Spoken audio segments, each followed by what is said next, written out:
Fox News alert, the Taliban is claiming that they just killed 4 Americans at the Bagram Air Force Base just hours after the United States agreed to start talks with the Taliban. Taliban apparently has opened an office in Doha, Qatar. Karzai, furious, we are told. He's upset that the United States would start dealing with the Taliban directly. He was upset about the announcement.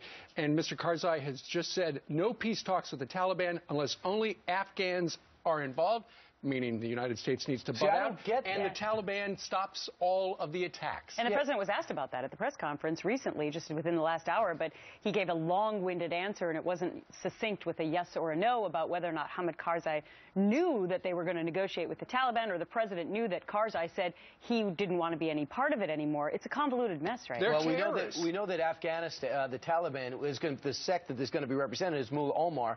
He's the guy who's one-eyed, rarely seen, for some reason still alive.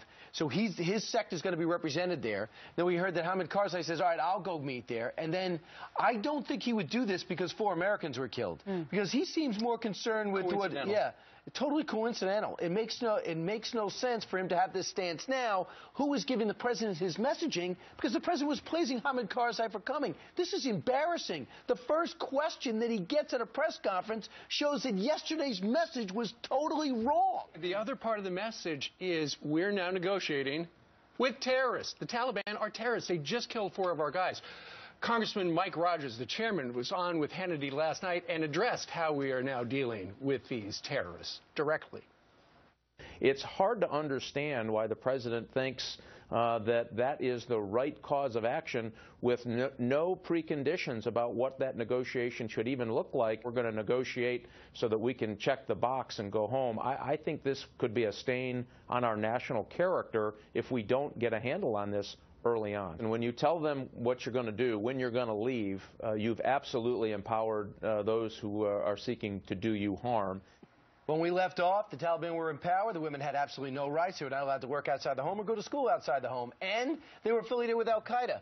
They wouldn't back off al-Qaeda, so we had a war. There's no indication that they're going to back off either one of those things or give the women the rights to even have a living, because that is one of the things that we're doing. We're allowing that society to take root once we leave. Well, there's so many things that they're doing that are not what we do in the United States, that you could only imagine if you were going to actually negotiate. How would they ever give up all their points? Brian, earlier you rattled off about 7 of them, which are against whipping women in public for having non-covered ankles, women studying at schools, university institutions, public stoning of women accused of having relations outside their marriage. So even if they gave up 2 of those, it still wouldn't be a good deal. Well, apparently they're not going to give up violence because Taliban representatives said on Al Jazeera that the insurgents have no intention of laying down their arms as they pursue some sort of political agreement. Quote, there is no ceasefire.